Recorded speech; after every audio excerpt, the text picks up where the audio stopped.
So this week we're going to cover the topic of model selection. And model selection is really a very important part of machine learning.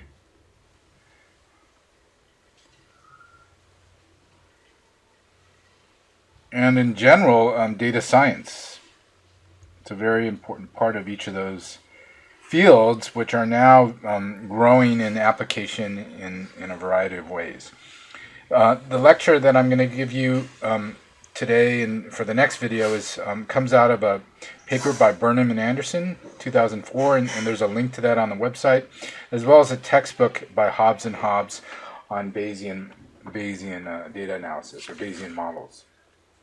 So first of all, what do we mean by model selection? And I guess I'll answer that question by proposing a little exercise here. So suppose we have a pair of data that we want to produce a model for by regression, for example, and our data could look something like, I don't know, it could be noisy or yeah. So this is a data set that has a fair amount of noise, and we could regress it to a best fitting line, for example, and that line might look something like this if I can sort of eyeball a fit there. So this is model 1, for example. Alternatively, we could fit it with a much more complicated model that involves maybe it's a very high degree polynomial, and I don't know, maybe it fits the data really well. I can even, let me see if I can try that again.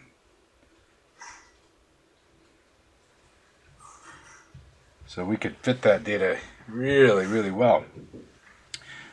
So this is model 2. So what I'd like to pose to you is the question of which is the better model. And I'd like you to stop the video and just sort of ponder that question and come up with an answer, and then we'll discuss it after you're done thinking about it. So go ahead and pause the video.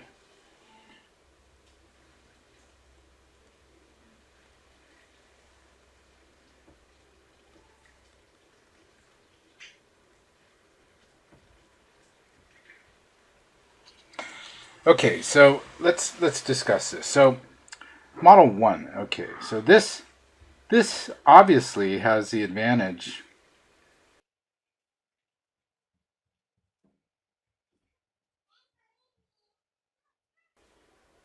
of simplicity.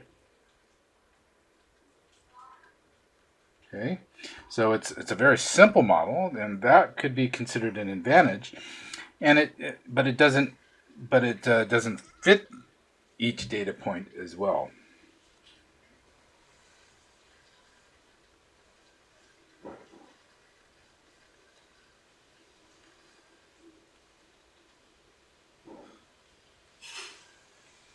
So that's model 1. Model 2, the advantage is the advantage is in fitting the data really well.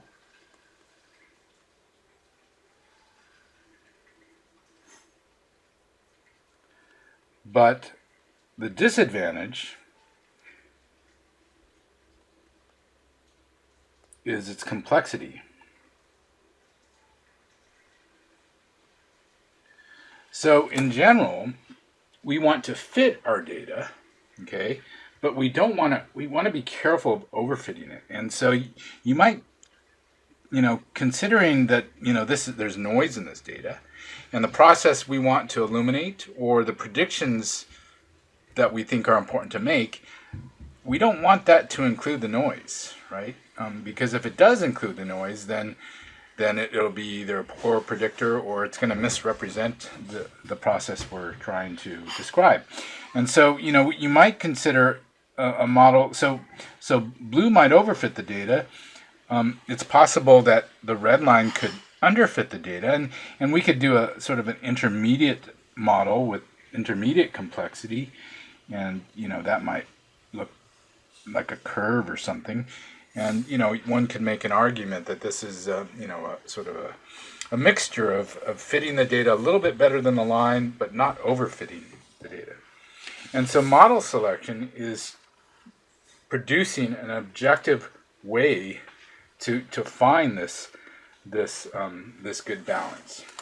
So first of all, I'd just like to make the point that overfitting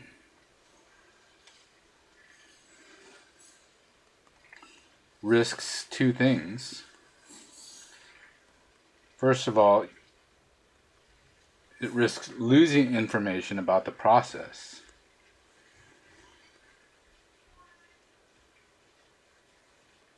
About the natural process.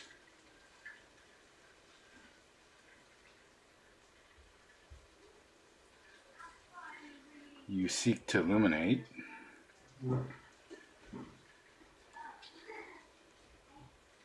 Or understand.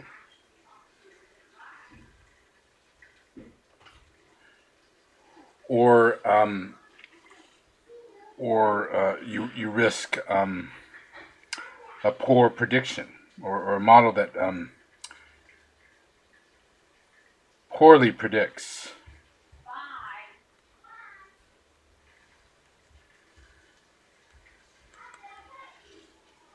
New data. Okay, so that's one risk of overfitting.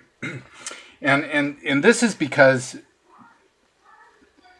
the model incorporates noise. You don't want to incorporate noise.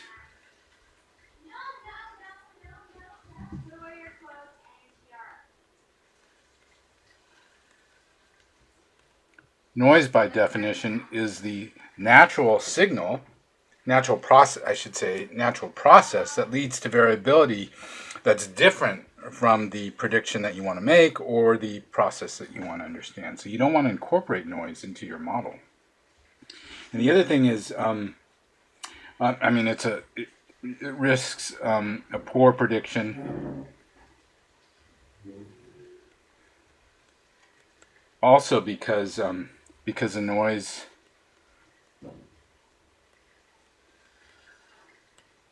is variable. It's variable in time or space. So you can imagine using this blue model, and you go to another place or another time, and you make a different set of observations. For example, the same process could give rise to data that looks like this, something like this.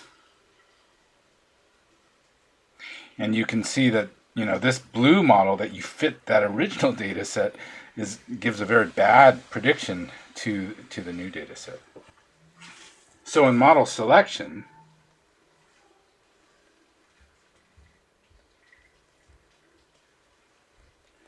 we seek an objective and unbiased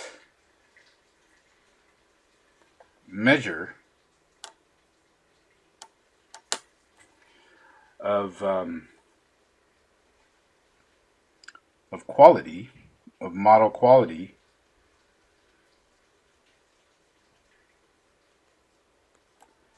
that balances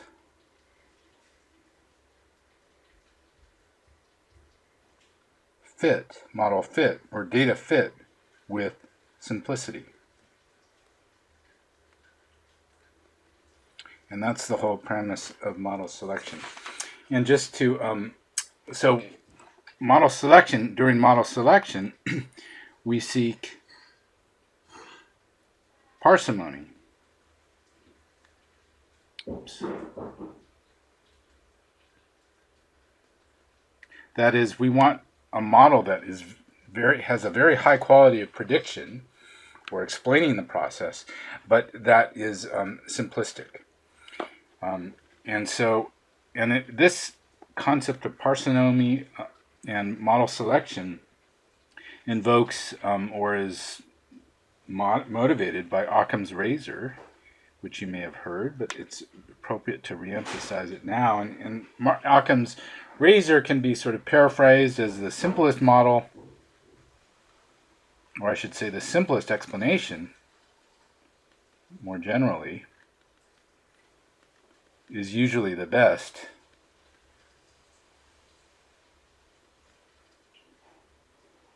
Or the right one.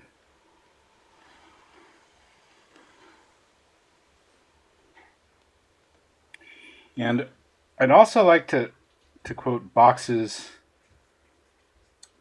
aphorism, I guess that's how you pronounce it, which states rule 1 is that all models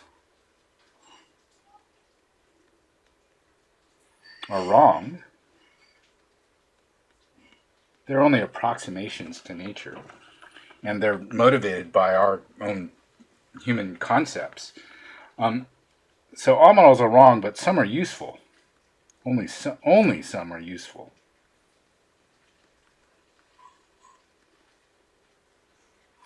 And the second rule is that over-parameterization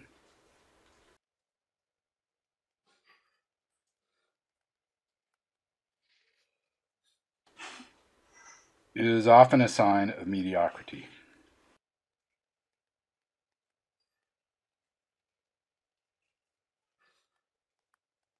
Okay, so with those concepts in mind, let's talk about two techniques of model selection. So the first method we are going to cover in this class is known as the Aikaiki information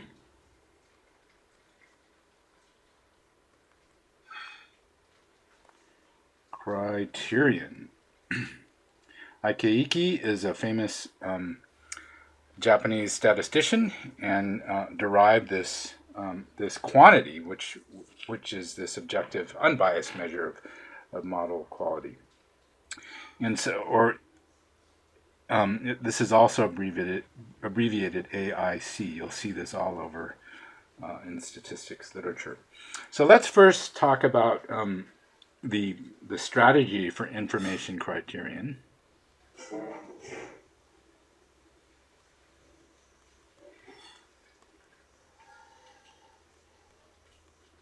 More generally.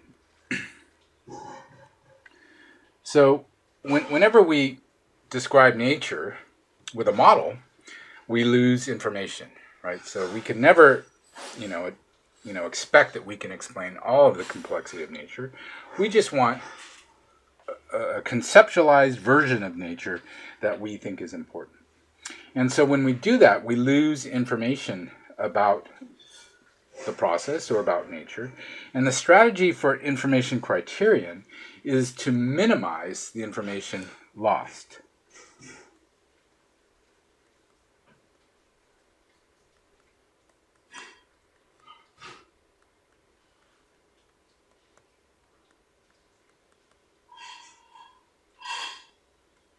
Lost by our model.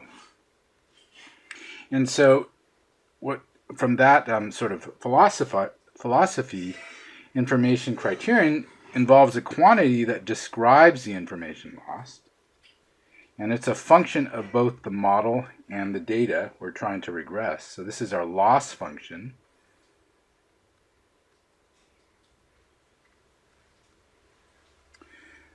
And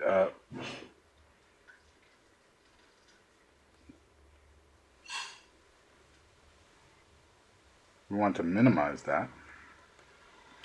And then, but we also don't want to overfit. So we want to add to it a regularization function, which also depends on our model and our data. And this regularization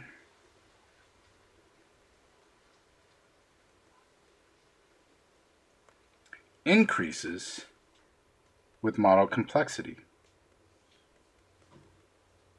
So the object is to minimize this.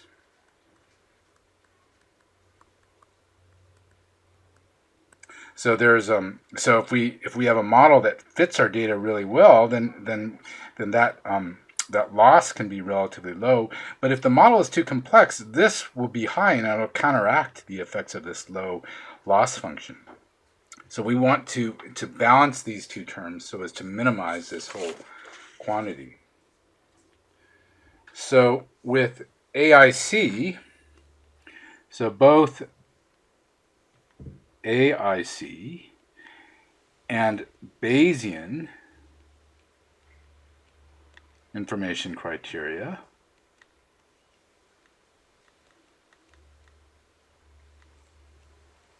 BIC,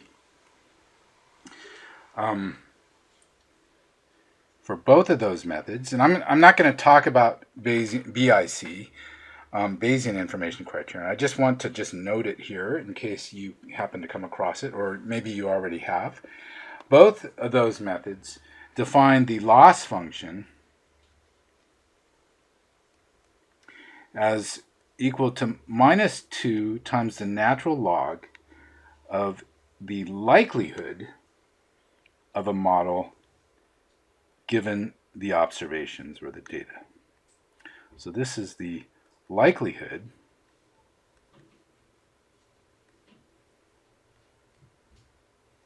of the model M given the observations.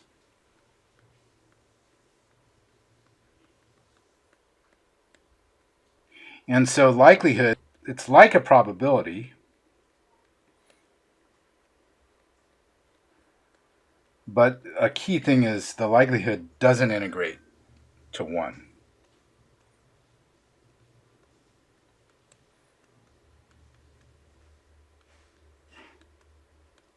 Doesn't integrate all over the whole model space to 1. So what it is a function. It's a function of the misfit of the model error. Error is equal to the model data minus the observed data. So it's a function of the model data minus the observed data. So that's the first term in AIC as well as BIC. And so so in AIC,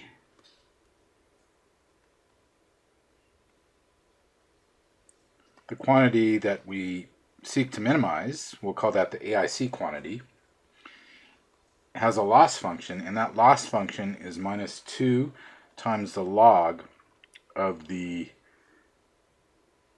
maximum likelihood model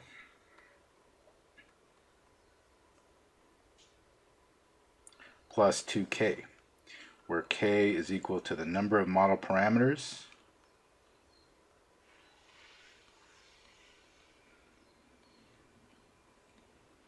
plus 1. So this maximum likelihood, or this term, this whole term, this decreases as the model error decreases.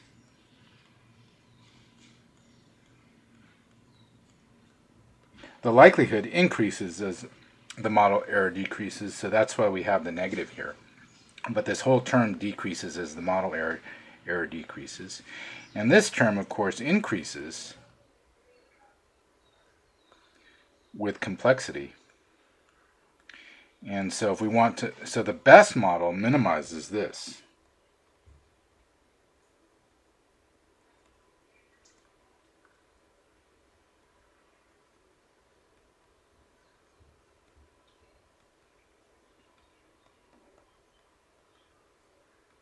And so we want a low model error, but also we want not too large a complexity to do that. So there's another form of AIC. It's called the Modified Aic, with a little c there, and this is for relatively small samples. So that's where n over k is less than or equal to 40. So this is the small sample modification.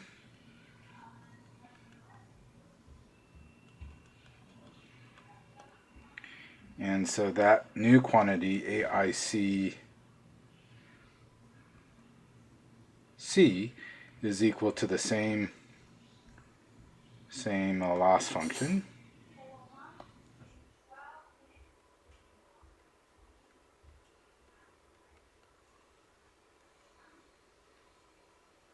the maximum likelihood of the model given the data. It's the model with the maximum likelihood. And then we have the 2k, but we have to add another term to account for that small sample size, and that's 2k times k plus 1 all over n minus k minus 1.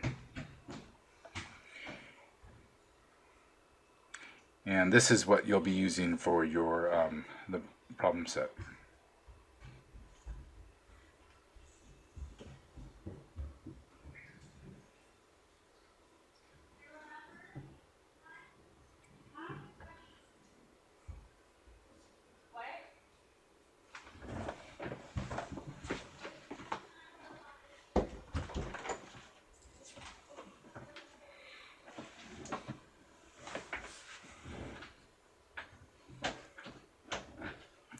So the other way to think about these two terms is the first term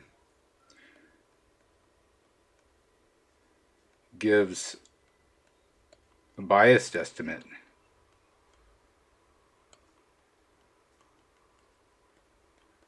of the loss, and it's biased because it depends on the number of parameters. So the second term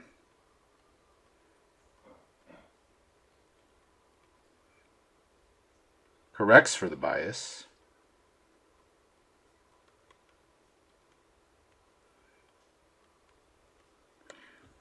to give our unbiased estimate.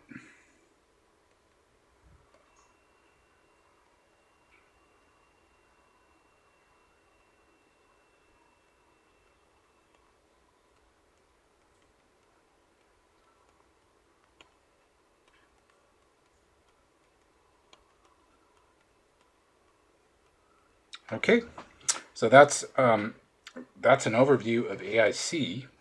I guess next, how about we go over just a short example of how we would use this in practice. So the example we'll use is a case of least squares regression.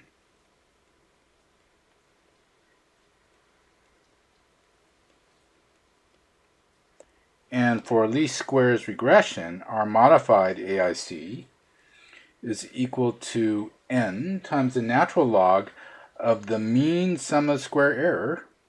This is our likelihood function, plus 2k plus 2k k plus 1 over n minus k minus 1. So this term is the same.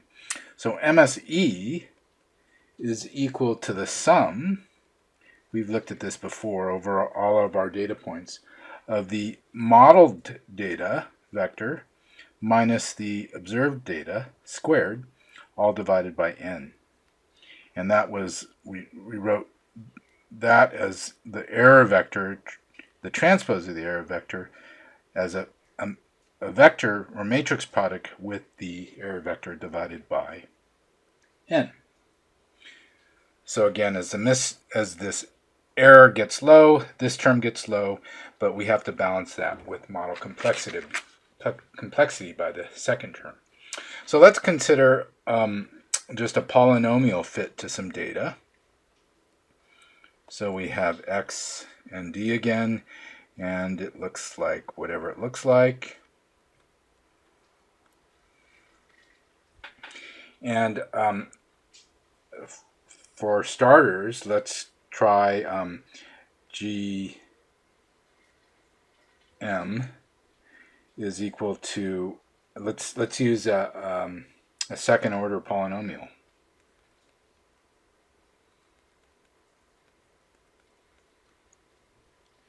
Okay, so we can set up our G matrix as normal, and these are our three model coefficients for this quadratic or the second order polynomial.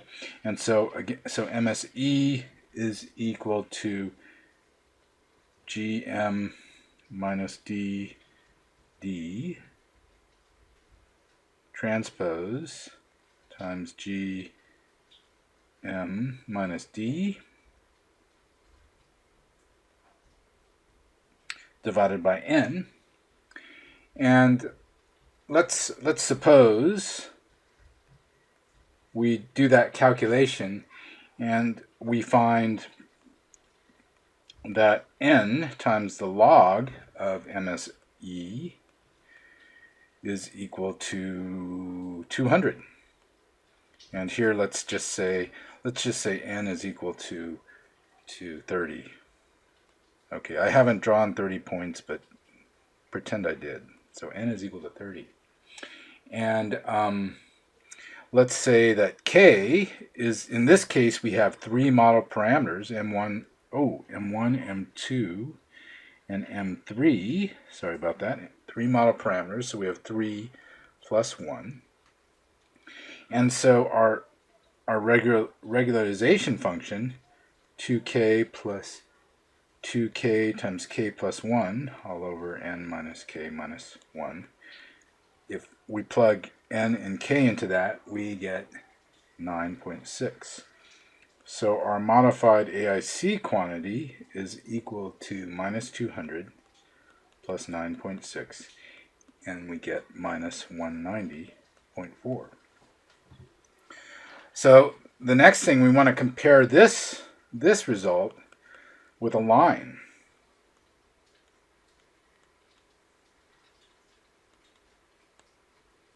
And a line is m1 plus m2 times x.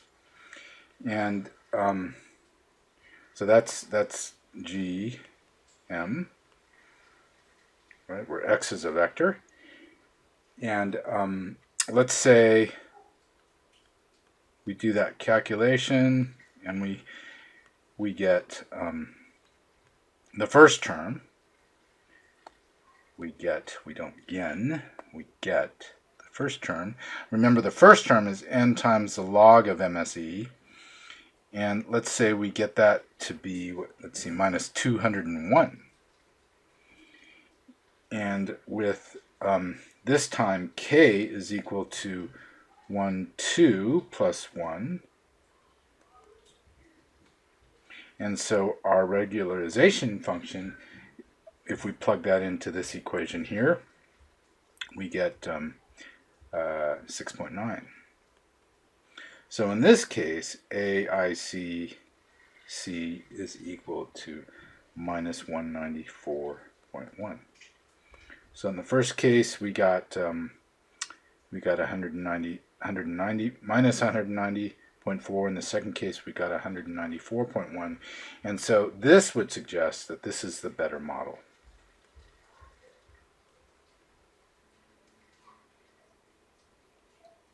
Because it gives the lowest unbiased estimate of the information lost by our model. So that covers the method of AIC in model selection.